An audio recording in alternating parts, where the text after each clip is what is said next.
Welcome to Your College Bound Kid, a podcast for parents, college counselors, students, and anyone who wants a weekly deep dive into the world of college admissions. My name is Vince, and I've been doing admissions since 1989 and college counseling since 1998 in California. I'm Lisa, and I'm a clinical psychologist and college counselor. I have a daughter in college, a daughter in high school, and a son in middle school. After 30 years in Chicago, we recently moved to North Carolina. My name is Mark. I'm a college coach in Atlanta and the parent of two daughters. Karis, a graduate of Davidson College, and she is the founder of the Spanish tutoring company, SpanishHelpToday.com. And Joy has a bachelor's degree from the University of Georgia and a master's degree from North Carolina State University. She works in private practice in Raleigh as a mental health therapist. And I'm so blessed to be able to work alongside both my beautiful daughters at School Match for You, a college counseling firm that I founded in 2010. This week in the news, Vince and I discuss an article from New York Magazine entitled, "How Rich or Not Rich Do You Need to Be to Get in the Ivy League?" by Gail Cornwell. Kids whose parents make $158,200 to $22,400 a year have the worst odds of acceptance. We'll be discussing it. For our question segment, Lisa and Susan answer a speak pipe question about who gets extra time on the SAT and the ACT and how do you get extra time. For our interview, Lisa is back for another one of her amazing interviews. About 6 months ago, Lisa had an outstanding interview with Christine Gangelhoff, an expert on music admissions. And now she's interviewing Scott Barnhardt, a former Broadway actor who'll be sharing advice for musical theater majors and other performing arts majors. And Lisa's back one more time, joined with Sylvia to discuss Wentworth Institute of Technology in Boston, part 2 of 2 for our college spotlight. Vince, my buddy, good to see you, man. Good to see you too, Mark. How are you? Good. I appreciate you. You know, our listeners don't know this, but all of our co-hosts, we have like a text message group and we just sharpen each other all the time. And Vince, I got to give you credit. You are sending us so many great articles. Like you're an example of somebody like, you know, your mind needs to stay sharp. You always need to read everything that's out there to stay abreast. And you've been really, really sending us some awesome articles, including the one we're going to talk about today. So I just wanted to thank you for that, my friend.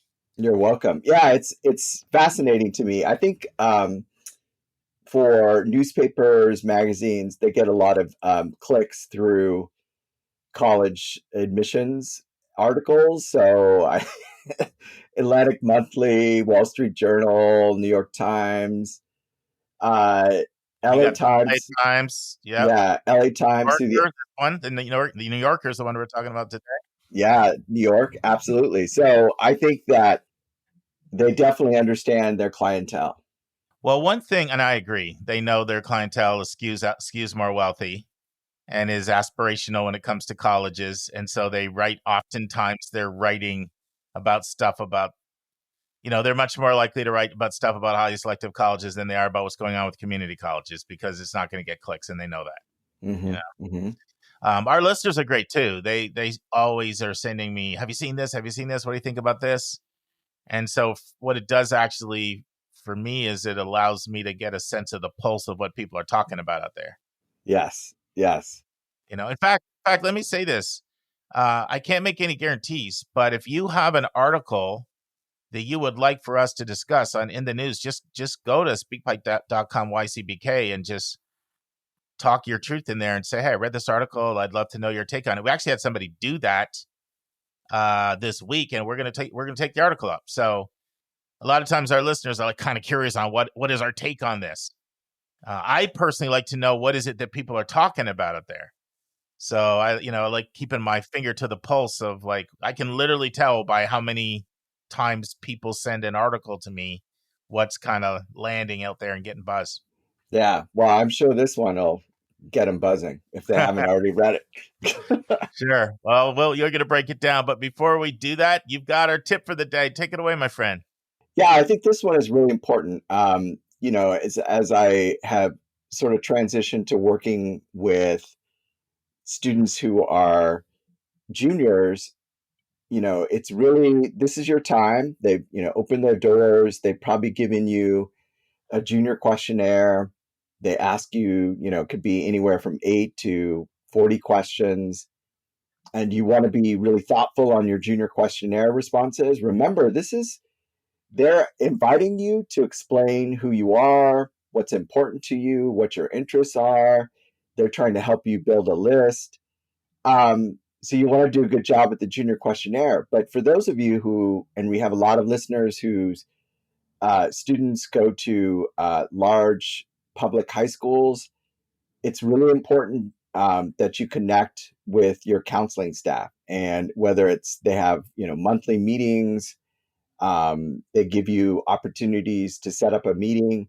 But I always encourage my students to build a relationship with the people who are managing the process at their school, whether it's independent or public. But especially if it's public, you got to get in there and make yourself, let them know who you are, and start to engage with them. So that's my tip.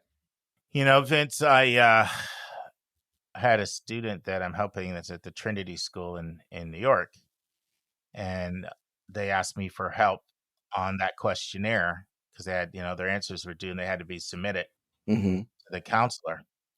This was the best school questionnaire I've ever seen. I mean, this thing was incredible. Wow. It was very detailed. And the insights that it would have given a counselor into who the student I just thought were prescient. And we know one of the things they did was they took a number of college-specific questions that colleges ask. And they would say, like, Michigan asked this, Elon asked this, Lehigh asked this, and they put the names of the colleges, and then the students had to respond to them. But that was just one section of it. Now, this was not something for the faint of heart. Like I thought, we have our own that we use for essays. I'm talking about specifically for essays. This thing is going to take you some hours. It was really, really good. But Vince's, my point is not to go on and on about this specific one. My point is to reaffirm Vince's point that admission counselors are relying on these to really get to know you so that they can talk about you like in a way with greater understanding, because there's just no way. And I'm glad Vince also used public school examples, because a lot of my public school students share these with me as well.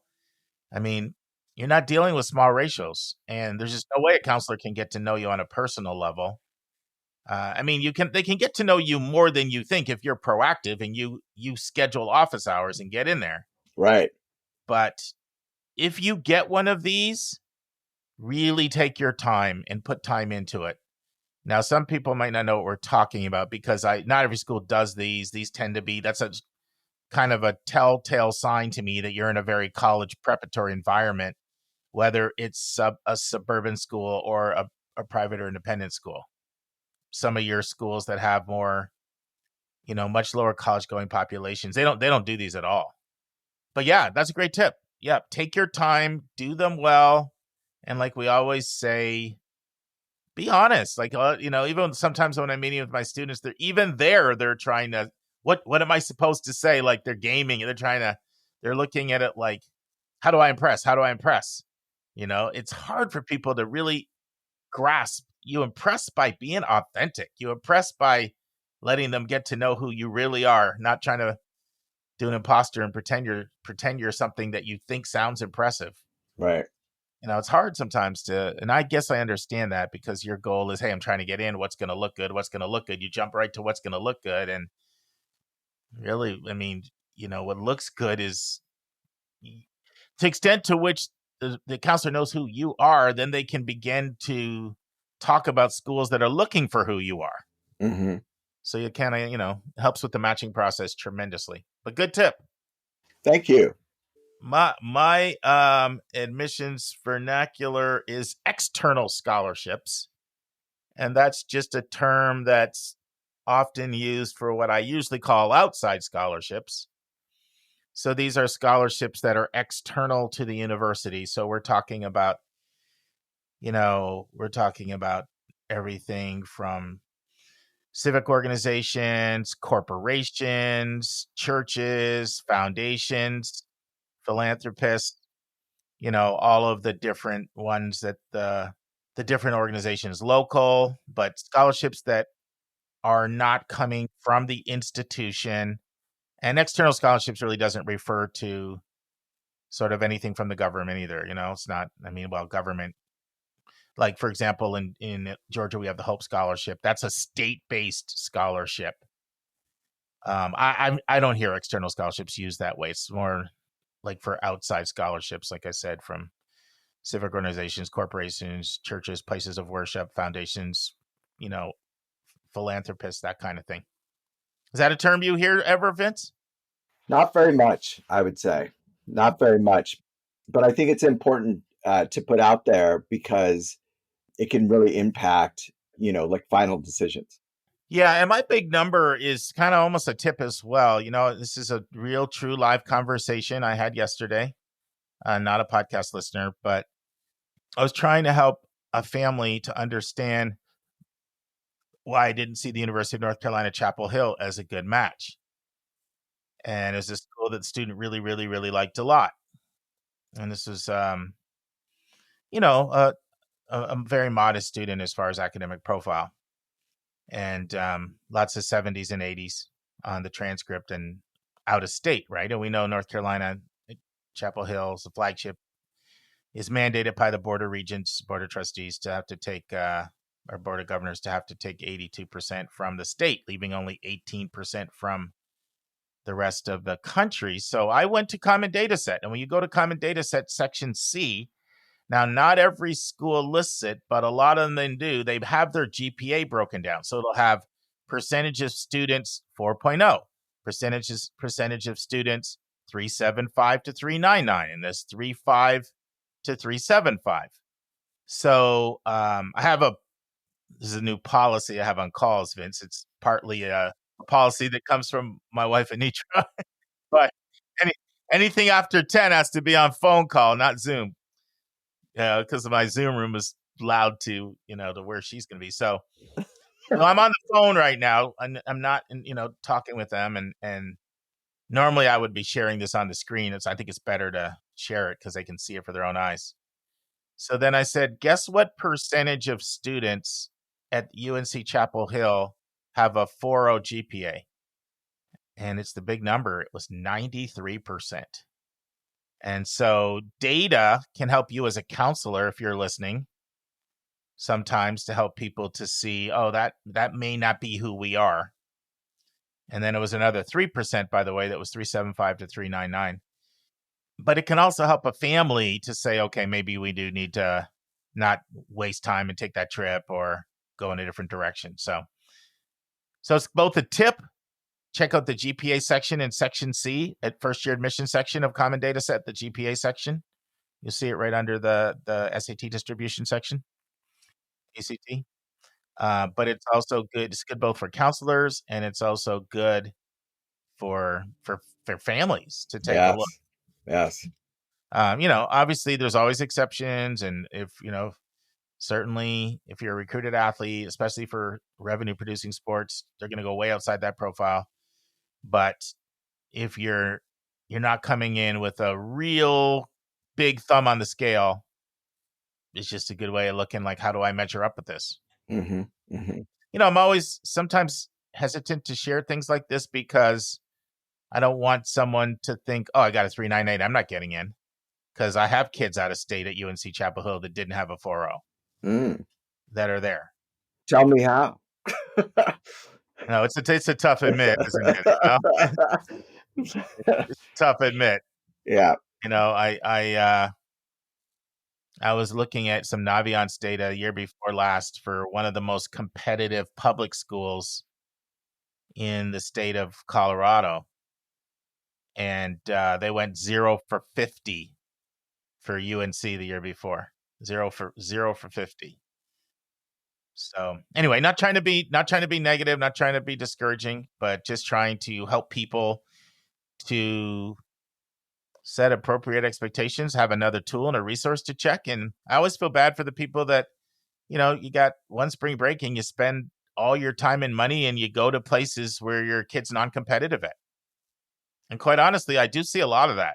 There's this tendency to gravitate toward unlikely schools, maybe reach, maybe stretch, but a lot of time long shots unlikely. And that's where you go do your visits. Right. I mean, how many times do you see, oh, I'm taking a spring break, these are the trips, and you're like, whoa, like, can we add some schools in there where there's like a decent probability? You don't get that many times. The time is precious, and you don't get unlimited times to take these big trips. So that could be another tip, Vince. When you're taking your spring break admission trips, please visit a range of selectivities. Don't just gravitate to the hardest to get in. Yeah. And now it's time for Hot Topics in the News.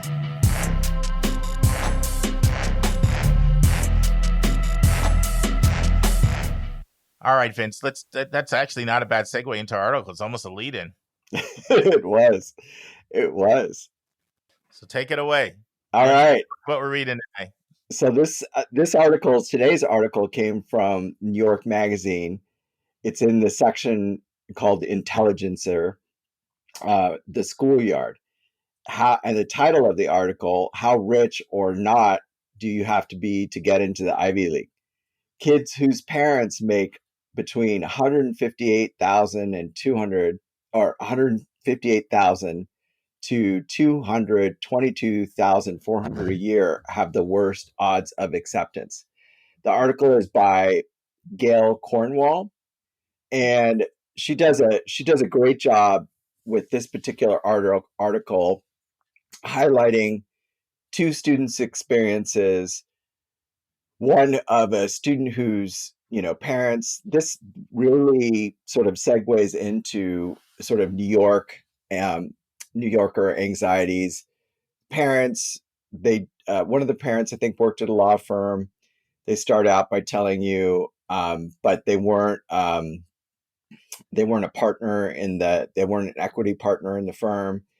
So they were in a great private prep school in New York, in Manhattan, and their income put them in probably in among those types of schools, independent schools in New York, in the bottom 10%.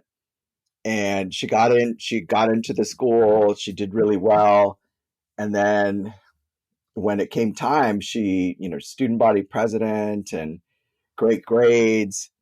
And she listed Yale as one of her top choices. And what was interesting is that this is how they start the article. And she, with the guidance from her counselor, decided to go to schools where she might have a better shot, even though maybe on paper she looked like an ideal fit, just because of the different things in play at her independent schools, the number of alumni, the number of athletes, all these things. It might be better for her to broaden her net. And so the article then goes into this great study that came out in July from Opportunity Insights. It's a nonprofit organization at Harvard University, compared parents' tax filings and applicant test scores with admissions and enrollment records at more than 100 selective colleges. So when it came to Ivy Plus schools, Ivy Plus is Chicago, Duke, MIT, Stanford. The admissions graph didn't show a straight diagonal line you might expect, with the likelihood of admission increasing in lockstep with the parents' income. So what you saw instead was the admissions rates were lowest for children of the top 5 to 10%, those who earn between $158,000 and, let's say, $220,000. Those applicants fare far worse than both kids who are richer than them and kids who are poorer than them. This is what the article says. And the admissions rate is lowest for the top 3 to 10%, those earning between $158,000 and $300,000. And then within that segment, the top 4 to 5%, $220,000 to $250,000, they had the absolute worst. So I thought, wow, I can't wait to see where this one goes. And it was interesting because whoever Olivia is the name they gave the student in this particular article. The counselor steered the teenager away from Yale towards another East Coast school. Yale is one of those schools where, unless you're racially diverse, this is before affirmative action came into play, or the loss of that, or you're uber wealthy or you have a connection, don't waste your early action on them, recalls the student's mom remembers. So they ended up looking at 20 schools. They really built a balanced list, and Olivia ended up at a school that was a great match, and she's thriving and she's doing really well.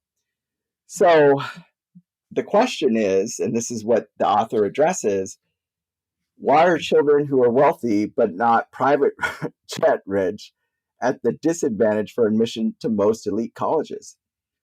So she gives three reasons. One, children at the top 1% earning more than $611,000 are significantly overrepresented in the Ivy League.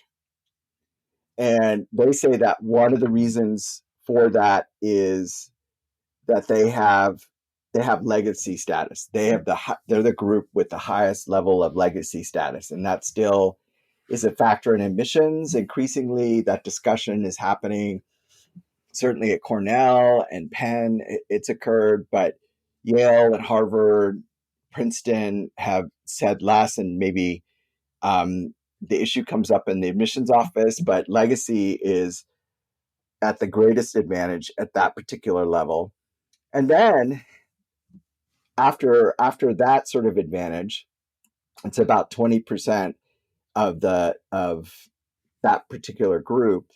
There's another quarter of that segment is tied to athletic recruitment, and students with incomes above whose parents have an income above 600,000, they can afford, and we've had this discussion on the podcast, water polo, golf, squash, fencing, soccer, all these sports that require clubs and all this travel. And even, I would put basketball in there for sure, because they end up having to travel. So, and then these particular students, because of their access to wealth, they can really make their extracurriculars noteworthy, because they can sort of cultivate a list of activities and leadership opportunities that really stand out in the process. And then we segue back into to a part of the article where they talk about how a particular parent at Westport, and this is a quote from the parent. Again, this is the names have been changed. As a wealthy white parent of a white child, I will tell you I have no blank chance of getting in anywhere unless they have legacy. And they talk about her daughter. The blank was an F-bomb, just in case you didn't follow that. Amanda's daughter, Marie, she attended a private school. She spoke Mandarin. She had an unweighted GPA of 4.0. I don't know how you have an unweighted GPA of 4.1 when they take the weight off. But anyway, they had a 1560. They didn't really get into her activities because that might talk about who she is, or people would figure out who she is. She applied to 22 schools, and the mom says she's brilliant and she got in nowhere. And then she corrects herself and she said she got into no decent school. And I thought to myself, wow, what does that mean? Apparently it means Marie attends a university that did not make the U.S. News World Report list of top 50 public schools. Her mom says she's happy, but now she realizes, Marie, the daughter, realizes that maybe she didn't have to work as hard, because there's a lot of students at this particular school that had like B/C record. And then I think one of the things that the article also talks about is how during the pandemic, and I would say even before, that there were particular schools that really would encourage students because they were trying to drive their numbers up by sending students emails and literature to increase the ability or the opportunity for students in this particular income segment to apply, but it was really basically to recruit to deny. And so they realized that one of this particular group, the group from 150,000 to about 300,000, they have to be more price sensitive. And so they know that group is going to be is sometimes going to be looking at schools that will offer them merit scholarships. So the chances of them yielding less so with students in the top 1% income or those who are low income where they're going to get great packages. This particular population is going to compare and they may not yield those students. So that drives their admissions rate down. So with that, Mark, that sort of summarizes sort of the gist of the article. I'm sure there were certain parents at certain schools talking about this, but I just wanted to give us an opportunity for you to respond, and then we can talk about other parts of the article. Yeah, and we did a couple podcasts when this bombshell research came out because it's Roz Chetty, who, my famous economist, studies the qualities of education, and he's just produced incredible research over the last decade, going back to before he went to Harvard when he was at Stanford. Just incredible research. And we ran a big article on is being rich itself its own qualification, where we looked at a lot of the data and looked at the same 3 points that come up here. Like, affluent families have legacy, they're more likely to play niche athletic sports, and they can really polish their extracurriculars. What I found was misleading about this article, and to me it's an example of how you have to be careful with statistics, because you can kind of, I don't say make them believe what you want. You can do that. I don't believe that's going on here. Not at all. But I think that statistics can be very prone to misinterpretation. And what I feel is misleading here is none of the stuff that compares that middle group, the 158 to the 220 income, to the top 1%, the 611. Everything I said about that top group, I think, is correct, right? Like, no problem at all with early decision. Don't need to feel they need to compare merit offers. Feel like they can afford the 90 to 100,000, all that. And more likely to have legacy, and they, more likely to have donors, more likely to apply early decision, not need financial aid, and to be able to have their extracurriculars more polished. I think all that's true. What I think is misleading are why is it that this middle group has a lower admit rate than the bottom group? And the implication is that it's harder for the middle group. And I would vehemently push back on that. And what I would say is that the lower group, there's so many people in that lower group that don't even think about applying to these schools. Right. So that when you do have people that apply from that lower group, maybe you're coming through a QuestBridge program or a CBO that's giving you really, really good counseling. But the vast majority of people in that group, they wouldn't even know how to apply. It may not even be on their radar. There's also tons and tons of research that shows that it's that bottom group that consistently undermatches. Mm-hmm. Vince, why don't you want to explain to anyone who's listening who doesn't know what the concept of undermatching is?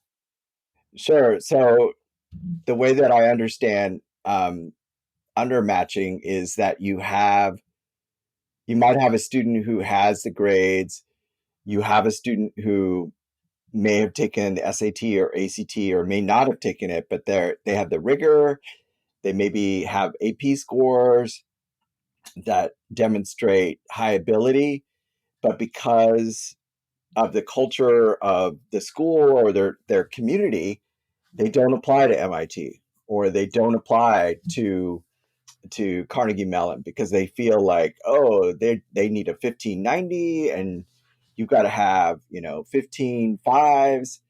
But then what they don't realize, and when I was working with the student yesterday, we were looking at sort of a mock application of a student where we were looking at their ACT score, and in the context of looking at that student and where they were coming from, Alabama, where the high school where most of the students who took the ACT, the average score there was 20. This person got 31. That ACT and seen and viewed in that context show this student is what I call a unicorn. Like that's a great performance. And schools like Johns Hopkins or Carnegie Mellon, if they were reading the application carefully, they would say, wow, this person is really turned on the fire. This is a great match, even though maybe their score profile says we need to have a 34 to 36. That particular student, GPA-wise, rigor-wise, test score-wise, shows great promise. That would indicate that they're a match. But I do believe that there's students who sort of underplay their ability to be successful in the admissions process because they have no idea that they're actually qualified. Yeah, exactly. So undermatching is basically the student could have got into a lot more competitive schools than they ended up attending. All the research shows the overwhelming amount of undermatching happens in the bottom quintile, bottom quartile, or even the bottom decile, even bottom half of the socioeconomic spectrum, right? Friends, this completes the first half. Hope you'll join us next week for the final part. And now it's time for a question from one of our listeners.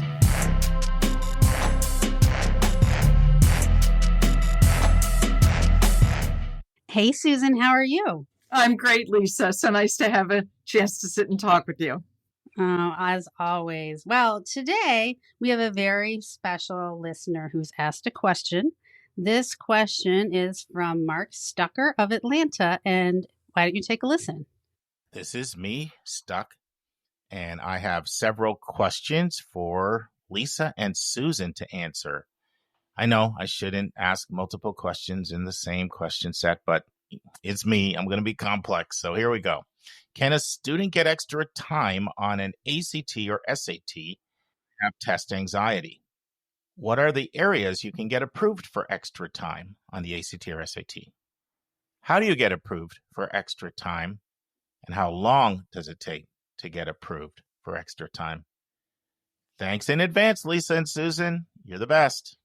So, Susan, I think, Stuck raises a lot of really important questions about how to get extra time on the SAT, ACT, and what kinds of, conditions, let's say, would require that, and then what are the steps to get that.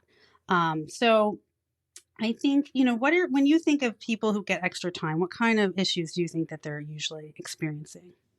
Well, and Lisa, as you know, extended time is only one of the many accommodations that both the College Board and the ACT make available to students who have, physical, medical, learning, psychiatric challenges that impede their testing. I mean, I think the testing agency's goal is that every student should be able to demonstrate their very best work on these tests, despite whatever disability that they're dealing with. So they've developed over, probably 50 years, ways of determining the match between an accommodation, the flexibility that they offer to students who have gone through really, as you know, a very rigorous diagnostic process. And then also basically proven through their schools that the accommodation allows them to truly be their best test taker. So I think that's important for families to understand right off the bat that, these are speeded tests, meaning they are not designed so that the average test taker will finish them. That may come as a shock to all of us because we like to think that that would be a way we would demonstrate our best. But these are tests that are designed to distribute scores in a way so that the results have both reliability and predictability. Those, of course, are the characteristics of, educational testing that carry these tests forward. That's why things keep changing a lot too, because first of all, I honestly do believe we have finer tuning diagnostic tools. We have more kids starting early in whether it's in special ed or in public and private schools that are willing to support students who need accommodations. So parents, I think what we all have to keep in mind is that this isn't just a I want, it's a I need, and I'm willing to go through a rigorous process involving documentation and a lot of careful scrutiny in order to be approved. Right. And I think that, you have to start with your school typically for the most part. So, you have to talk to the, disability coordinators or the 504 coordinators, the IOP coordinators at your school and request a meeting, and you have to request evaluation, and you may have to have independent documentation. So that might be a letter from your pediatrician, it might be letters from mental health professionals, and it might involve neuropsychological testing. Absolutely. Some schools will provide educational and neuropsych testing for kids who are applying for IEPs, but it's usually not provided for kids who are getting 504s, which is, just accommodations, not changing the curriculum to make it more accessible. So that is the first thing you have to do. So you have to get your documents in a row, and you'll have to approach your school. And then, if and when your school approves you for extra time, and extra time comes in different flavors. We were saying, sometimes the most common is time and a half. Yes. But some students, depending on the nature of their issues, are granted double time or even triple time. So the kind of things that typically people are granted extra time for are things like learning disabilities, like let's say dyslexia, dysgraphia, dyscalculia, processing disorders, whether it's a visual processing disorder, a language processing disorder, and things like that will frequently trigger that. Also attention deficit disorder. And then there are some psychiatric diagnoses, which also might be, something for which extra time would be appropriate. And a lot of what we see is generalized anxiety disorder. Right. Right. And it's good to note that, just having test anxiety, they don't consider that a disorder. That's right. It can't just be about That's the right. testing and then you're fine in all the other aspects of your life. It has to be something that affects your functioning in a multitude of different That's ways. right. In several different major life areas. Right. That's right. Right. So it's not just testing. They're also temporary. I know at my school, Lisa, when I was the what we call the SSD coordinator, which was the Services for Students with Disabilities, I just helped deliver the testing accommodations since we were a national test center at my school. There were kids more and more with temporary accommodations due to concussions. Right, of course, a physical injury. Yeah, and those would be short term, and they had to be. First of all, I always said to parents, let's just not do any testing right now. Let's just right. That's the accommodation that I'm suggested. No testing. Where a student has a traumatic brain injury and is in recovery, or But then I had students with other temporary disabilities. A student who might break their right arm. Their right arm might be in a cast if they're right-handed, and they would need a scribe for a test, or a student who was in chemotherapy, for example, and while the effects were temporary, they certainly were profoundly impactful on testing. So sometimes parents have to think a little bit about, okay, well, this isn't a long-term condition that my child's had since birth. This may be something. I would say that anxiety can present itself at any time in a child's life. And sometimes it's precipitated by, trauma, an event, but it may have been there for a long time, or maybe Exactly. was not that prevalent. So again, this is where professionals who will certainly interview the parents and get a great deal of medical and mental health history. It's just important to work as a team to figure out what that Right. is, but be aware that it may be temporary, and it may be something that you're going to want to plan on carrying over to college. That's true. So depending on, the type of diagnoses or situation that you have, I mean, it might be something that you would take to college and hopefully be able to get the same accommodations there. But once the school approves the accommodations, then your school has to apply to the College Board or the ACT for the accommodation. So you can't necessarily just go apply for it yourself. The school submits all the paperwork. Then I think, how it goes kind of depends on where you are and where you're going to school. So I think in the past, the College Board, and I'm thinking the late, 2015 to 2020, they just decided that as soon as a school approved accommodations, they were going to approve accommodations for a public school.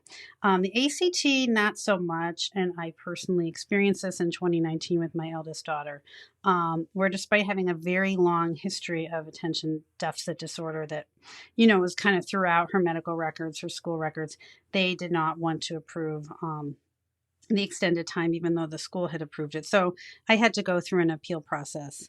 And I was successful, but it took a lot of effort. Oh, yeah. I had to get letters from tutors, from former teachers, from the doctor, from the neighbor. The dog wrote a letter. Whoever. That was the one that clinched it. That was the dog, definitely. And I had talked to the appeals coordinator. He just told me, flood me with paper. Just flood me with paper. Yeah. Yeah. I wrote a 12-page narrative. It was like a major project, but it was approved and it really did help her score.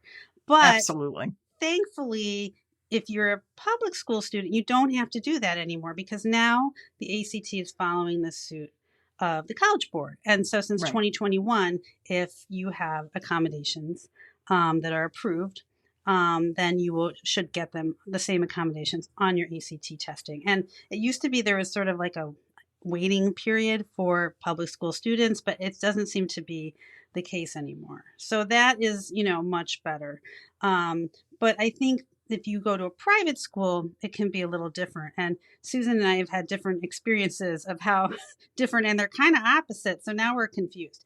But I'll tell you what my experience is, and this is just talking to the people who run the, accommodations at my kids' private schools, that the College Board is a little bit more reasonable with private school students. They do like to see the accommodations for at least 4 months, preferably longer, before they will approve it. But the ACT takes rather a dim view on the whole thing. And they, again, are much more likely to request additional documentation. And you might have to go through the appeals process. So, again, I just can't stress enough how important your paper trail is on all this.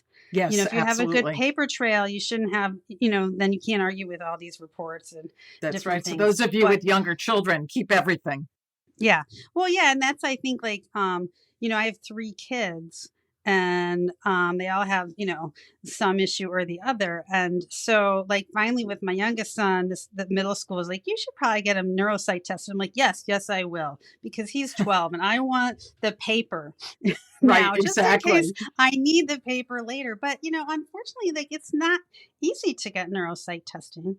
A lot of times, my health insurance doesn't really pay for it because, my son doesn't have problems that are would be medical, right? They're educational. Right. So then, trying to find someone to test your kid, and it's not cheap. And so that's another kind of barrier, I think. Right. Now, is it still true, Lisa, that in public schools, they absorb the responsibility for the testing? Meaning yeah. They are required by law to do that. Right. I think that parents sometimes struggle to get the schools to do that because it can take a long time. I know. Yeah, the schools are overwhelmed, And I've generally found, in public school settings that the burden of proof is kind of on the family, like, and specifically, particularly if your child is like a B, getting B's or C's, then they're like, there's no problem here. Right. And there might Exactly. very well be a disability that is really interfering with their Yeah. ability to perform at their highest level. And so I think even though the law says that just because someone is of above average academically, that they can still qualify for testing accommodations, sometimes, I think there's some resistance there. And I think it's a matter of funding to it. I think in particular Right. since the pandemic, the public schools are overwhelmed. There's so many kids with so many different needs, and I don't think Yeah. they all have the staff That's right. and the bandwidth. That's So it's right. not as easy, and that's why a lot of people end up going privately. Right. Well, and having been in an independent school for a long time, we had families who went back to their public school system and found that they were eligible for psych ed evaluations at that school. They just had to allow themselves plenty of time, but they were very successful. We had others who, of course, would do, work with private psychologists and psychiatrists. We had a lot of success using the graduate schools of education where they taught school psychology and clinical psychology, and the graduate students who were supervised carefully by the professionals. We often could get students in there and tested fairly quickly and at a very high level. And the kids were not being guinea pigs. This was totally legit. Oh, yeah. But I don't think a lot of people thought of that route. So I throw that out there just to say, as if a parent is, The other thing about independent schools is that I learned a long time ago, and plus I was a counseling professional. I'd gone through grad school. I knew testing and measurement, not, professionally, but I learned to write what we called an academic plan of support on a public school model. So I knew what testing needed to be accomplished. I knew what the results in the testing had to prove. And we knew how to write our academic plans of support to serve the student, of course, but also to serve the demands of the testing agencies. And I think that was one reason why we were so successful, is that because you had the documents. and we knew how to we knew how to do it that way, and we kept up to date every year as things would change. So if listeners are coming from independent schools, you can do it. Yeah, no, it's doable, but you have to, it might take a little more extra work, and you might have to just really make sure that you've got, a lot of documentation that demonstrates both the presence of a disability and its impact on functioning. So it has to have a negative impact on at least one or more areas of functioning. So I think that, and that's where Susan and I were talking earlier, just having test anxiety is not considered to be a disability. So it has to, the anxiety, if you're going with an anxiety diagnosis, has to affect you in multiple life arenas, not just testing. So that's another thing. So if someone has just strict test anxiety, they're unlikely to be approved for accommodations, which, that's hard, right? But, there are other wonderful therapeutic interventions and practices. I bet as a psychologist, you probably deal with this often, Lisa, of helping young people turn anxiety into positive energy. Right. At least in part. I think some of us are just wired that way, that assessments make us particularly dysfunctional. And it's important as children, it's really important to develop the tools just like you would for any kind of uphill battle in your life, where you develop skills and practices that build confidence and that change over time. But they're just wonderful.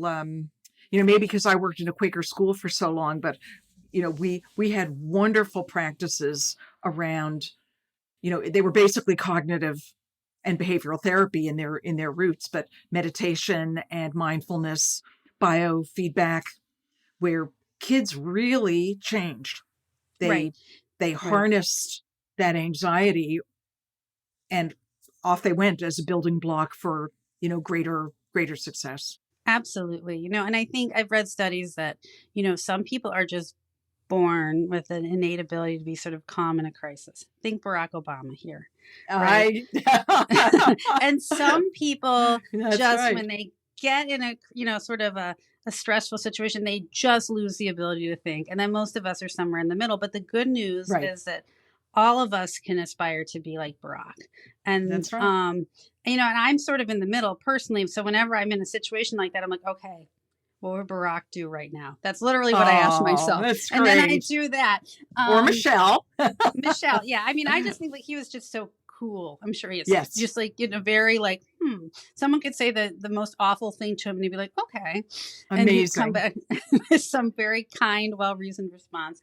But, you absolutely can learn to do that. And if you do think that you're a person or your student has test anxiety, it's probably good to be proactive about that. So that by the time they're, junior, senior, and they have to take these tests, that they have been practicing, their relaxation techniques for a while. And I do think that if you are, if a person does have test anxiety on these tests, sort of the cure for that is to practice them and take a lot of practice tests so that you are so over practiced and over functioning that you can lose a few functioning points in the test and still do fine. And but it takes a lot of time to be able to do that. That's right. And there's so many great tools available, now, and especially with the SAT going digital, there's so many ways to take practice tests and even paper tests for the ACT. There's lots of ways to, identify whether there are content areas that you are less proficient in and you focus on learning that content that maybe, that you missed or is a weaker area for you. Right. And I had a student last year who, when she finally broke the test down with a tutor, it turned out on the math, her algebra and her the little bit of pre-calculus and statistics in there, she was getting 100%. But anything to do with geometry, kind of the visual side of math, geometry and trig, that was the end. So she really, it was good for her to discover it wasn't all of math. Mm-hmm. Right. It was the way it's the way her brain was wired, and who needs geometry anyway, right? So I think a lot of people would argue that you do, but I've never been able to use it. I know. And I think that, so like the accommodations, they're for things that can't be fixed as easily as test anxiety, basically. That's right. And that they, like if you have dyslexia, you might have a lot of improvements and you might be very functional, but you're probably not going to be fast at reading those passages. You're never going to be fast at reading those passages, but you can still read them and get everything you need to get out of them. And so that's something that, the extra time would really help that person perform, at the level that they're able to. That's right. So an ADD, you can take meds, but at the end of the day, like if it's a neurological issue, right, it's not volitional. You can't like therapize your way out of it, so giving people extra time so that they can attend better and, not be hampered by like, problems with their working memory skills, which is huge on this test to go back and forth reading something. Answer the question. Wait, what did I read? That's what working memory is to That's be able right, to remember. holding it there. Holding it there. And so, for people like that, I think it's really useful. And the accommodation has to fit the need. I mean, I had kids at my school where I would give some of the what are called school-based versions of the test. College Board divides accommodations into accommodations that can be given at a national test center in a normal administration. So a Saturday or a school day administration on the digital SAT, things like time and a half. And there are a whole bunch of them that simply can't be accommodated in a normal testing situation. Special testing is often individual. it may be the student whose ADD is so significant that they need to be able to break and walk around the room and then return, get a drink of water, where there has to be a break. Right. And they can't be doing that and distracting other students. So part of the work that parents will do with their school is determining what does their testing call for? Is it going to be national testing, or is it actually going to be special testing? And that's a big first fork in the road. Some students need to be able to listen to the questions read aloud. If they have to be able to listen while they're reading, Right. Not even going to the extent of a sight impaired student who needs Braille, but a student who may need to be able to read and listen simultaneously, where there is that kind of processing need. So I don't think parents often realize how many varieties of accommodations there are. So you can't just say, well, this student with an ADHD diagnosis will get this. Or, Right. a lot of it is severity, of course, and what has been successful for them in school, what evidence can be provided. Yeah, and I think that if parents are wondering, does my kid have an issue with testing, that time could help. One thing you can do is, if you have access to their grades, is you can go back. And my husband did this for my oldest daughter, and he's an actuary, so he had like a spreadsheet or whatever. Oh, But, my we were able to gosh. say, like, wow, all of the papers that aren't timed, anything that's not timed, the kid's getting an A on, but her average test grade is a C. Yeah, she clearly wow. understands the material, so something is up, right?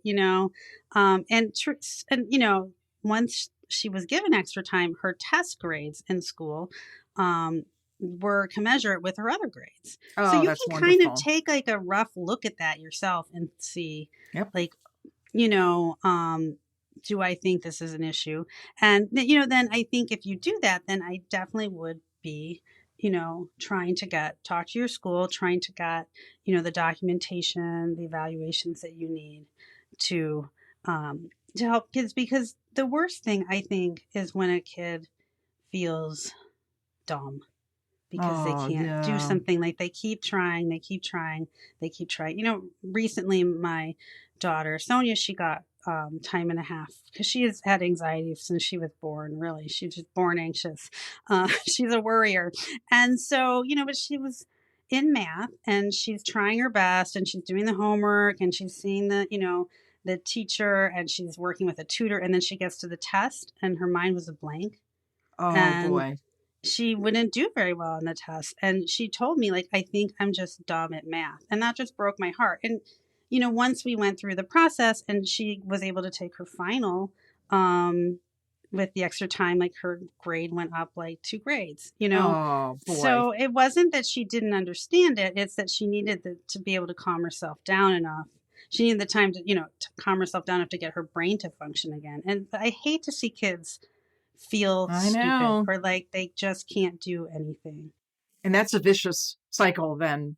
Right. It just, then I'm not going to try harder because then it's going to make me look even worse that I'm trying so hard and I'm still terrible. Right. And then, just the final point I think, Susan, I want to make is that the good news, see, when, my oldest daughter, like, testing wasn't optional for most schools, but now for a lot of schools it is. And so if it seems like it's going to be more trouble to your family than it's worth. Yep, that's right. You can walk away. And of course, like, if you live in, certain states, that might be a financial hit, right? Because you can't maybe use your state schools, but so you have to kind of weigh the pros and cons. But, many private schools, private colleges are not going to require testing. And that's right. Sometimes it might be better for the student just to focus more on, things that interest them in their extracurricular life, or, taking a class at school that's a little bit more challenging that they really love, that will actually strengthen their application, spending their time there than, taking the test several times and then just feeling like they're beating their heads against a wall. I agree. And you're absolutely right, Lisa, that parents and kids right now are very fortunate to have non-testing as a very valid option. Like, you're right, there's some limitations, and if your child is aspiring to MIT or Purdue or one of the very, very few, you can count them on one hand, private universities that require testing.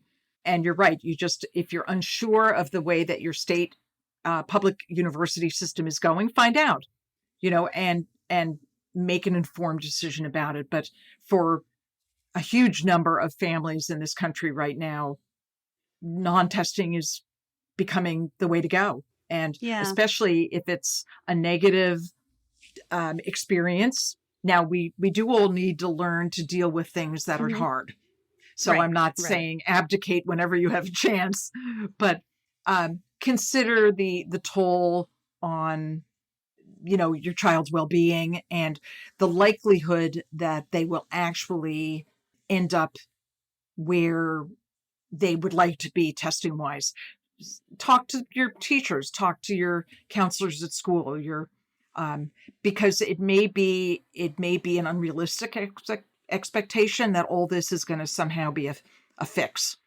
Right. And you could potentially be sparing your child a lot of more anxiety, perhaps. Right. Well, and I have to say, and I think you've said this too, that, my kids for the last 2 years who have been test optional have done extremely well in the process, and that's right. Really ended up at their top choices. And, we chose their list to be fully test optional, but it wasn't hard.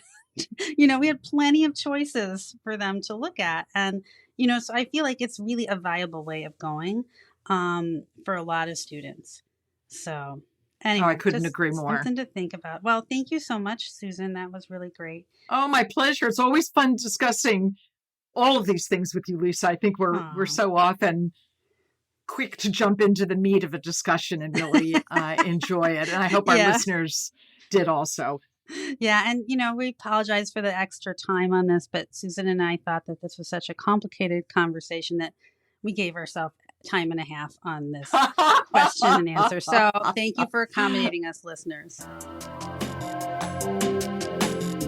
And now this week's interview with a special guest.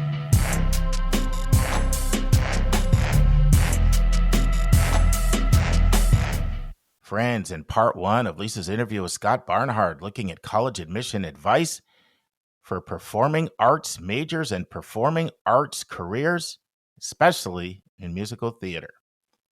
In part 1, Lisa shares Scott's impressive biography, including his time on Broadway in productions like The Book of Mormon. Scott shares how a disappointment turned out to be a blessing in disguise. Scott says the most common question he is asked is, what's the difference between a BA and a BFA? So he answers that question for us with some depth and detail.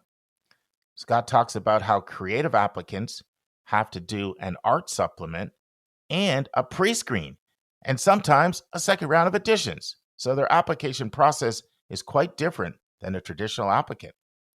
Scott talks about why rejections for performing arts majors are uniquely painful.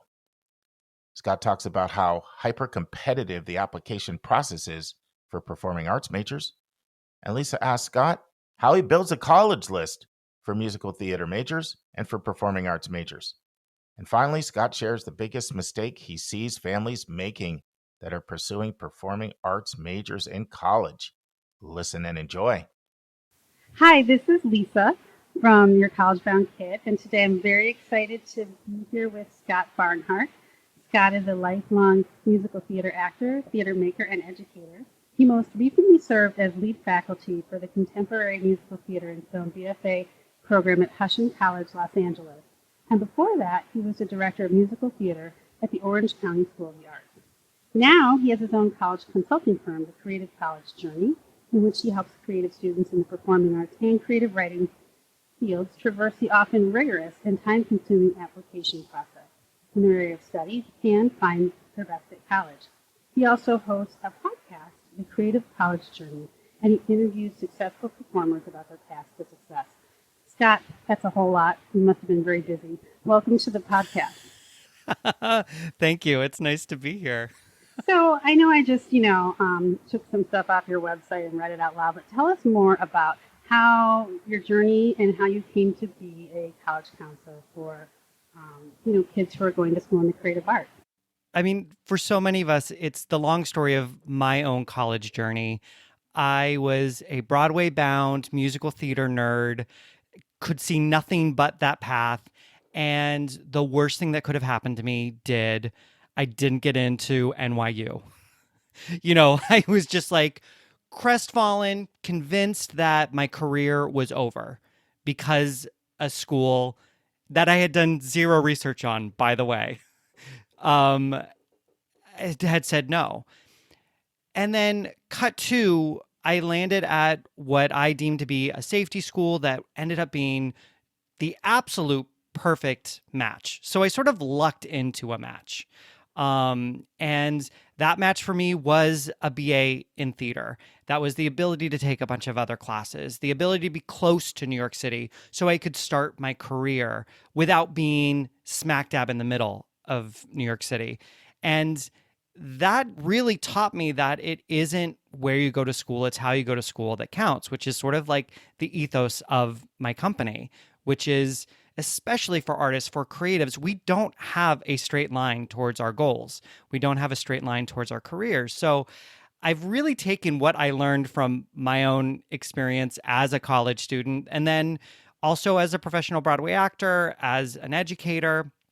I've watched time and time again that it really is the mindset of how you approach school, and really strategic planning can make all the difference in, making those dreams actionable goals. And that's really at the core of my work. It's what I'm trying to do. And so when I was working at the Orange County School of the Arts, I was working with these really, really talented, awesome students, and watching them who sort of had everything, at their disposal in terms of training and experience, watching them lose their minds going through the process. And that's where I started to build this curriculum about, specifically for creatives and for art students, how to walk through this process with a little more ease, with a little more of their autonomy intact, and understanding their goals accordingly. So it's been a long journey to get to this spot. And I think that is the creative journey, is the fact that it is winding, and you do find your way there, but you have to stay persistent and resilient, and you have to have the ability to keep walking one step in front of the other. Wow, that's an amazing story. So what kind of students are you working with right now? Predominantly, I work with anyone who sort of falls under the umbrella of creative arts. So I work with performers, actors, musical theater. I work with dancers, musicians, visual artists, creative writers, anyone who just basically has to add an audition or an artistic supplement to their application. Those tend to be my folks. The other students I tend to work with are students who are maybe more interested in an academic major, but want an artistic experience as well. And so helping them find schools that maybe they could either double major or a minor in an artistic field, or maybe a school that has a lot of, extracurricular student run programs that are of interest. So those are for the more academic leaning students. I try to build plans and identify matches for them as well. The kids who add the A to STEAM, that are really interested in creative work within, maybe some STEM fields. That's great. So, you kind of mentioned that you got a BA, and I'm imagining some of these more academically focused kids would be pursuing a BA. So what is the difference between a BA and a BFA? And kind of who should go to what major, would you say? I love this question because it's probably the most common question I get in this field, is like, well, BFA is better, right? And to be clear, they are just different degrees. One is not necessarily better than the other. A BFA is a Bachelor of Fine Arts. A BA is a Bachelor of Arts. The quickest way to sort of differentiate them is a BFA is going to be a little more prescriptive and a little more course requirements for a BFA for that degree are going to be more in line with the major. So if you're a musical theater performance major, a big portion, maybe 60, 70% of your classes are going to be directly in line with musical theater performance. Then you'll have your, whatever your school liberal arts requirements are, and maybe a handful of electives. But it's going to be a more prescribed road. And generally, they are built as pre-professional programs with some intent towards, professional entry.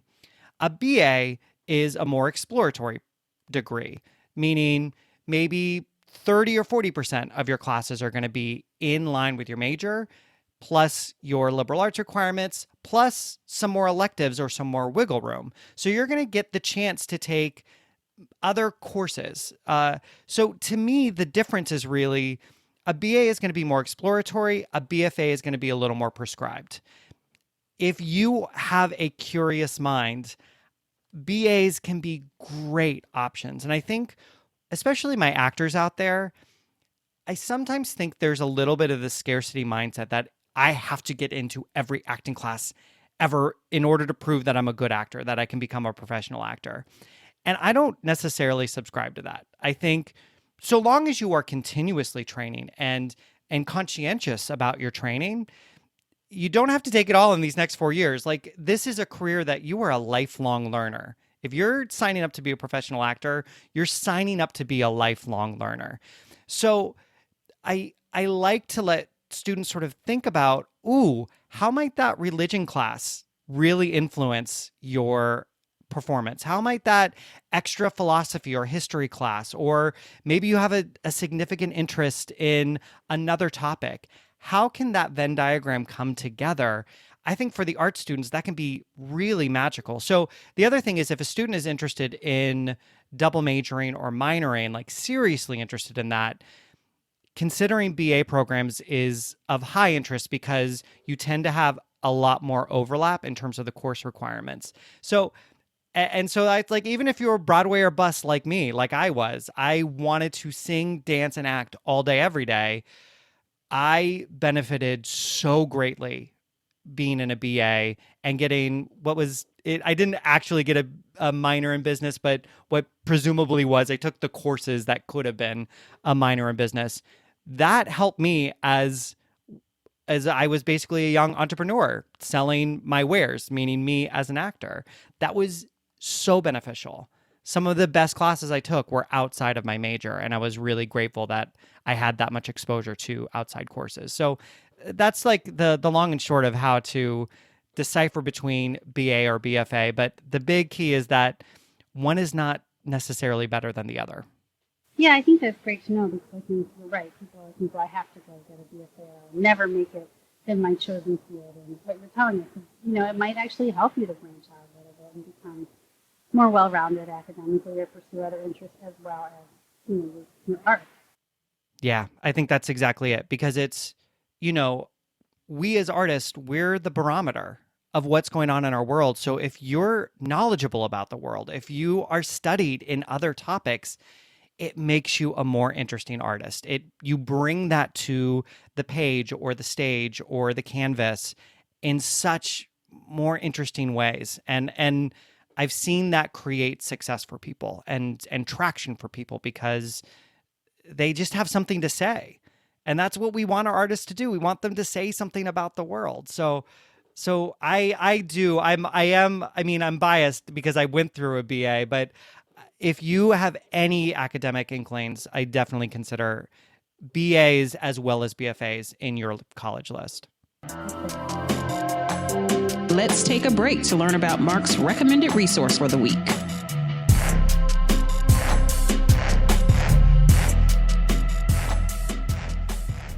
Friends, our recommended resource for today is really a good one. John Marcus of the Hechinger Report is someone whose articles we've discussed around 10 times on our In the News segment since we started this podcast. Well, he has teamed up with NPR to produce a professionally done, well-resourced podcast that reminds me a lot of the New York Times podcast, The Daily, in terms of the number of interviews they have and the quality of the production. I honestly think they're working with a 7-figure budget. The podcast is titled College Uncovered, And the podcast does an amazing job of explaining the business side of how colleges work. The podcast name College Uncovered, I feel, is really appropriate because it just does a great job of explaining why colleges make decisions that they make. And it discusses things that are oftentimes very uncomfortable. One episode I really liked is their most recent one, entitled The Enrollment Industrial Complex.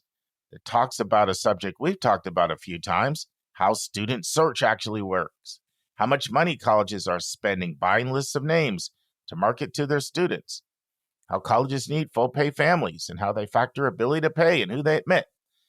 I just found the podcast recently and I've been binge listening. In fact, here's how good the podcast is, and I have to be totally honest with you, friends, you're our listeners. I thought to myself, snap, this podcast is so good. I hope by recommending it to our listeners, they won't abandon our podcast for this gem. But it's our job to bring you the best resources out there in a recommended resource section. And it would be malpractice to not let you know about College Uncovered, in my opinion. We will now return to Lisa's outstanding interview with Scott Barnhardt. So now for creative applicants, they have to go through some extra steps, right? So can you walk us through some of the special and fun things that they get to do in addition to the regular fun of applying for college? So it's everything that every other academic student has to do for college.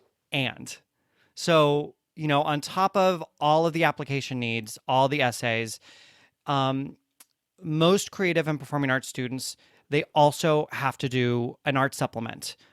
And for actors particularly, they have to go through a process called a pre-screen, where they have to film full auditions. Sometimes these videos, this is up to like 10 minutes of footage that you have to submit. For like the musical theater kids, it's sometimes 2 songs, 2 monologues, a dance, a wild card video. You have to submit all of that, usually in the month of November. So the timeline is pushed for a creative applicant often. They have to submit all of that information, plus their, regular academic admission stuff. Click send, then they wait to hear if they get a callback. So then sometime in December, I'm generalizing the timeline, sometime in December, early January, they get notification whether or not they've moved to the next round, and then they're invited to in-person auditions, or sometimes virtual auditions, or sometimes considered on tape. But they are then asked to then go through another round of auditions. And it's what I try to let people know why it's different and why sometimes some extra support is needed for these students is these 17, 18-year-olds are putting themselves on the line, right? Artists identify with themselves and their work. It's hard to get a no or a rejection from a school when it's about you, when it's about you walking in the room and then they go, not so much. Even though the no is valid. The no is the numbers game. The no is what we're dealing with. But I watch students internalize these no's, these rejections in ways that become really detrimental to their, future lives and their future creative pursuits. And it stops them dead in their tracks before they've even begun. And that's really what I try to work on is not let people make these rejections or no's become their identity. The way I did, I was convinced my career was over because NYU said no. No, NYU said no because I wasn't it for them. That's cool. But it took many years to figure that out. And I'm trying to get in front of some of these students ahead of time so that they can make plans accordingly and realize you could follow an academic path and still become a professional actor. You could go straight to the industry and become a professional actor. There are so many ways towards a creative life. And that's what I find a lot of parents have a hard time with because, again, it's not linear. I have parents who go I could get my kid into med school. What is this BFA in acting nonsense? What is this? But it just requires a different level of support and a little bit of breath, a little bit of breathing through the wildness of the process. Right. And I mean, in addition to all the emotional stuff, I mean, it's like probably expensive maybe if you have to go travel between schools in person. Oh, and also it's not only just expensive, it's time, right? Like Yeah. just time to get to all these different auditions. So that's hard to plan. Yeah. And I think that's the sort of like secret of when you're going through the BFA process, often because the schools are hyper competitive. I mean, you're looking at programs that are taking, 15 to 30 students a year and getting hundreds, if not thousands of applicants every year. You're dealing with a lottery. You're dealing with high risk numbers. And so a lot of families will sort of start with going, well, let's apply to all of them. Let's apply to 40 schools. And I see it happen. And it becomes this law of diminishing returns where they are scattered so thin in terms of what they're after because they just want an acceptance that they actually net, like their overall average of what they net, it lowers. And it's wild watching that happen because I do think you want to be a little more strategic about the schools you're applying to and why. Making sure your bandwidth is accurate. If you are doing 5 pre-screens, 10 pre-screens, 15 pre-screens, you have to account for the time accordingly. Same thing in terms of in-person auditions. If you're applying to 30 schools across the nation, and let's say everything goes great and you clear all your pre-screens, now you have to plan 30 live auditions over the course of about 6 weeks, which becomes a giant headache in terms of travel, cost, expense, also just sort of removing you kind of from high school for those number of weeks. So I always want families to sort of understand what they're undertaking when they're applying to so many schools. And I think there are ways to hedge your bets in a smarter way rather than just doing the shotgun approach where you're just applying to as many as you can in the spirit of, well, I just need to get into one. Because not all schools are built the same from a creative point of view. Yeah, no, my daughter's good friend from high school did that. I think I mentioned that to you when we were speaking earlier. And she wasn't around for like almost all of her senior year in fall and early winter. And then it was COVID, so that was the end of the year. And so she really kind of missed out on that. And she, of course, ended up at a great program, but it was just exhausting to watch. I can't even imagine what it was to do. So. Yeah, I mean, and that was part of what I experienced as, a high school of the arts administrator and director was like, I was watching these students sort of miss out on major parts of their senior year because of the commitments they were making towards their college pursuits. And I think there's a balance that can be struck. I think it is a major undertaking to go into these highly competitive programs and apply to them and give them your best shot. I think that requires a lot of time and commitment and seriousness, but I watch it sort of spill over into scarcity and this fear-based model that, if I don't get into one of these, quote unquote elite performing programs, then it's over for me. And that's what I try to help people avoid. Yeah. So how do you help people like be more strategic and narrow things down a little bit? Yeah. So the one thing a few things that I do. One is I really try to identify the creative driver in a student and maybe even a family. Like, what is the thing these students generally spend crazy amounts of hours at school, doing their art form or putting in all this extra time. You talk to a theater kid and they will easily be spending an extra 40 hours a week at school just to be a part of the school play. And so while there's a natural idea that you're like, from that, well, then I should go study that in theater, I think there's sometimes a missing conversation of like, what's driving their want to be a part of this? Is it that they want to become a better performer? Is it that they want to become famous and rich? Is it because they just like the people? Is it because they want to be an activist and change the world? Is it like there are some drivers that are sort of underneath their actions? And if you can start to identify those, you can then use that information to start to find really great matches for the student. Like, if a student just likes being around the theater folk and wants to keep it going, Juilliard's probably not a great spot for that kid, right?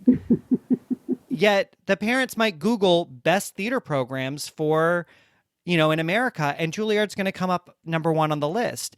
That doesn't mean it's a match. So it's trying to find really holistic, solid matches.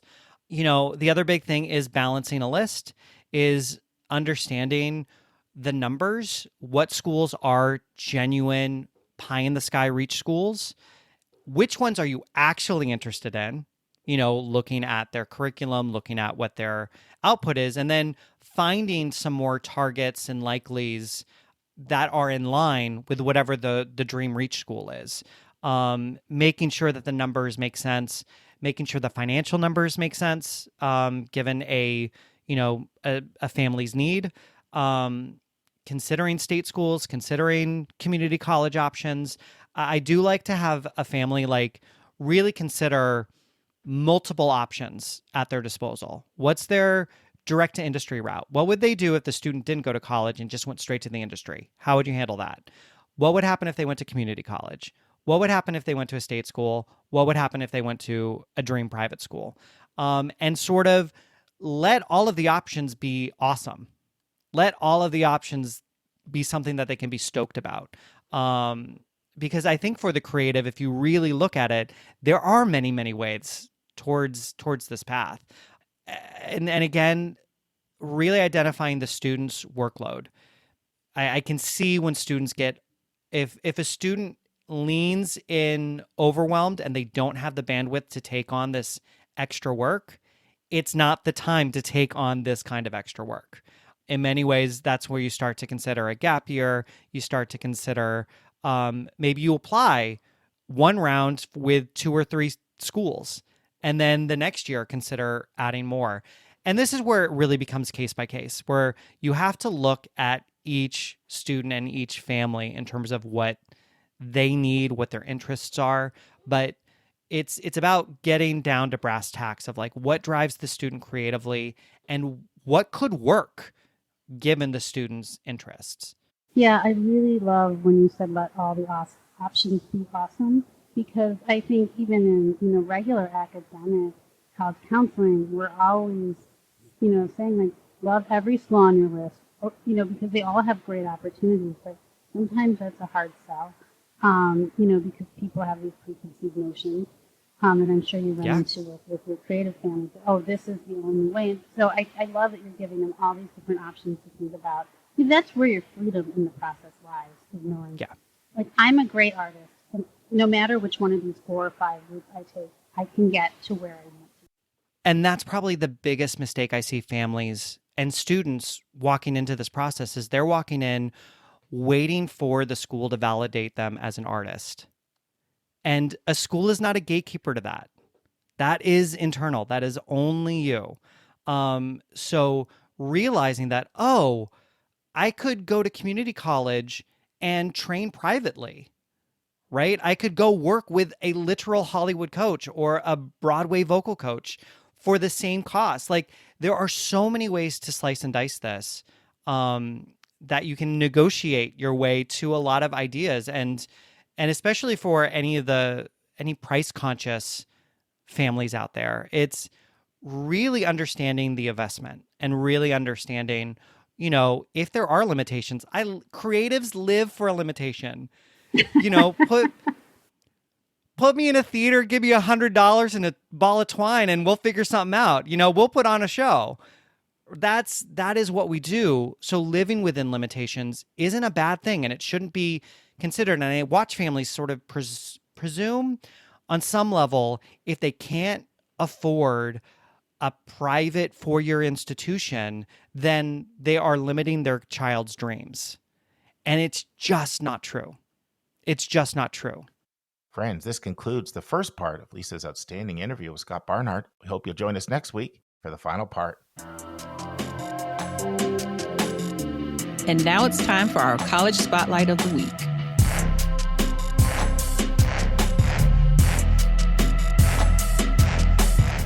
Friends, if you didn't hear last week's episode, do yourself a favor and go back and hear Lisa and Sylvia talking about Wentworth Institute of Technology.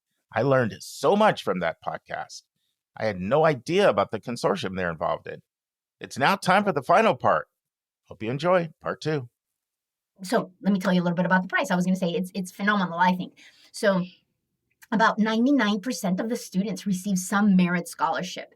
And, they can be as small, obviously, as, I think, I'm not sure what the smallest package is, but I know that the range, when I asked my persnickety question about, tell me about the most generous merit scholarship, is the range is $18,000 to $25,000 a year. The total cost right now for Wentworth, all in tuition fees, room and board, is about $57,400. Already it's a little bit more affordable or cheaper than some of the other neighbors in the Boston area for Wentworth. So that price point is a little bit more palatable than some of the other institutions in that area. And then, of course, a very strong student can get up to $18,000, $25,000 a year, which I think is fabulous. And let's see, what else did I want to say? They do have 2 application rounds related to money. If you do an early action round, the very first early action round is November 1st, as many other schools, and the second early action round is January 1st. If you are an early action applicant, and I don't know if it's for only early action 1 or for both, you get an extra $1,000 of merit aid. So obviously they're trying to make sure that students consider them. Let's see, what else can I mention? Students, maybe the typical student academic profile. They mentioned that the average GPA for Wentworth students is just a solid B plus student, so like a 3.5 would be their average. They do take a look at the rigor of your transcript. They do want college prep and honors courses, AP courses. And because of that collaborative environment where everyone is working on projects, obviously the co-ops, they are, I think, looking for students who have in their activities resume, activities list, they demonstrated leadership, commitment to their activities, whether that be a part-time job, whether that be athletics, whether that be a community service, or visual and performing arts. Anything works. And let's see, anything else? Well, my impression of Wentworth is that they have a pretty generous admission rate. I think it's like between 85 and 90%. Sometimes when I've had families look at it, because I do end up putting Wentworth on a lot of lists. So well, how can it be any good?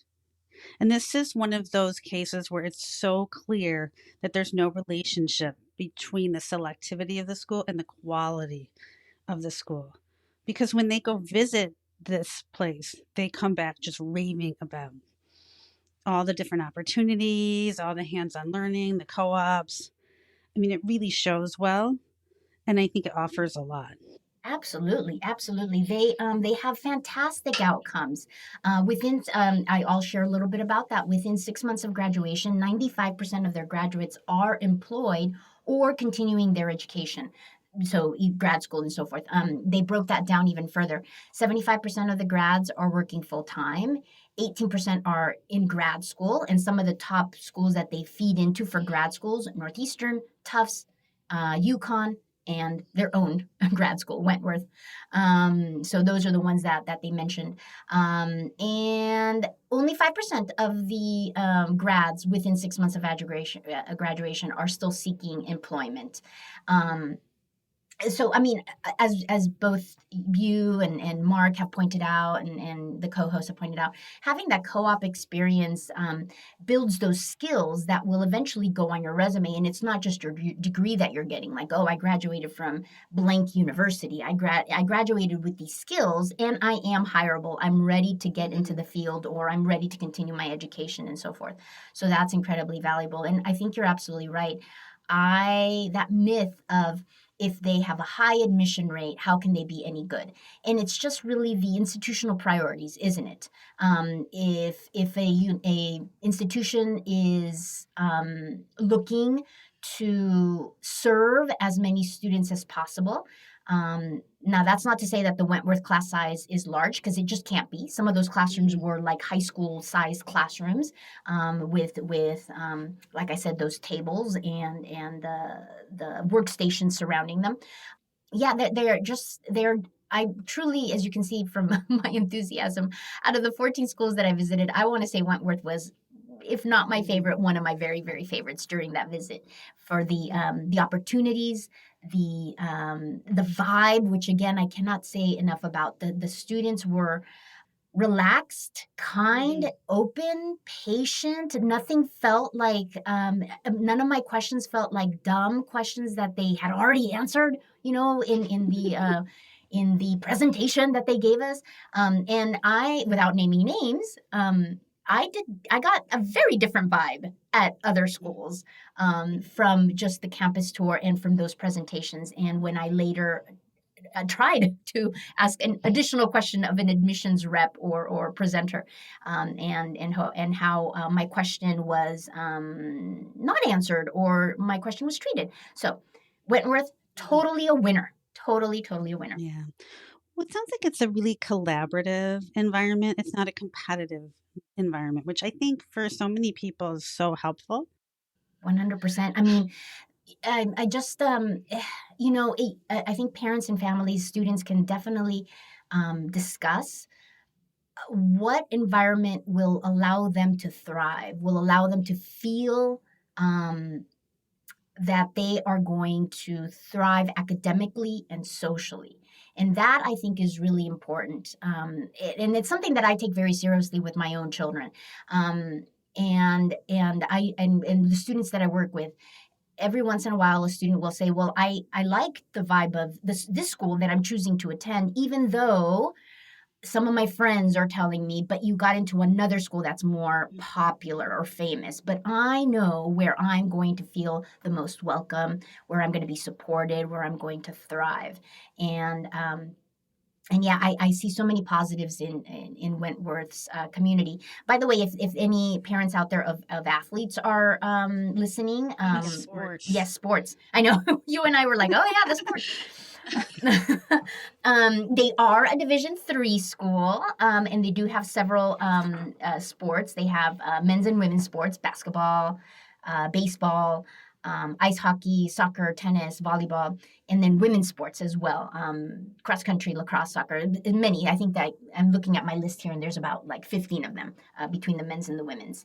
Their conferences are the Commonwealth Coast Conference, and for men's volleyball, the Great Northeast Athletic Conference. And then, of course, as many schools do, if you're not a Division III athlete, if you're not an athlete, then you can be in the intramural or club sports that are co-ed. Yeah. Mm-hmm. Do they do a lot of study abroad at Wentworth? I don't know if they mentioned that at all. Let me look at my notes here. I was going to say that is something that I particularly love, the study abroad programs of schools, and those are the ones that are really obviously super exciting for me. Before we started recording, you and I were talking about our travels and so forth. And so, I don't seem to have information about study abroad. I'm scanning my notes here, and I don't think I wrote that down or any of that. So that's something that certainly I would want to research for sure. Mm-hmm. Yeah, I mean, with the co-ops, I mean, it's just only so much time in life, right? And so maybe that's one of those things a bit harder to arrange. Yeah, and I was encouraged by the story of that student who wanted to do the co-op in California to be for at home, their home state for that semester. So I wonder if they could then also facilitate. If I wanted to do a co-op, say in I don't know, Rome or San Jose, Costa Rica. If I wanted to do that, I wonder if they could facilitate that as well. Yeah. If they'll do that, I'm going. Yeah, I know, exactly. Absolutely. Although it's cold right now. We were there years ago in December, and I was like, what is going on? Why is it so cold and rainy? But let's see. A couple of other things. No, I mean, just the support system and the academic support that they have. I did mention that this is a STEM heavier school with the vast number of engineering and computing majors. They do require pre-calculus is required for all the engineering majors. So that already is another great selling point. I know that some engineering and computer science departments would vastly prefer AP calculus, if not BC, then at least AB. But Wentworth is communicating that they only need pre-calculus for engineering. So if you have a student that is super interested in engineering, and there are many schools out there that they feel will not be reachable since they will only hit pre-calculus upon graduation, then they can certainly consider Wentworth. And they even have a summer program called RAMP, RAMP, and it's their summer bridge program for any student who feels that math is not necessarily their strongest subject. So they have that academic support also in place. That's great. Because so many times when you're working with somebody who wants to go into engineering or computer science, they bring you this list of schools and they all have an acceptance rate for that major of like 5 to 10%. And yet we need, people who are intuitive, people who approach science in all different kinds of ways. But it seems like so many programs have only one path that you get in one way, and that is to be very math focused. And so I love that Wentworth is supportive of kids who have different strengths or different interests. Yeah, absolutely. Absolutely. And again, I think the word you use, supportive, I found it to be so incredibly supportive, inclusive, very diverse.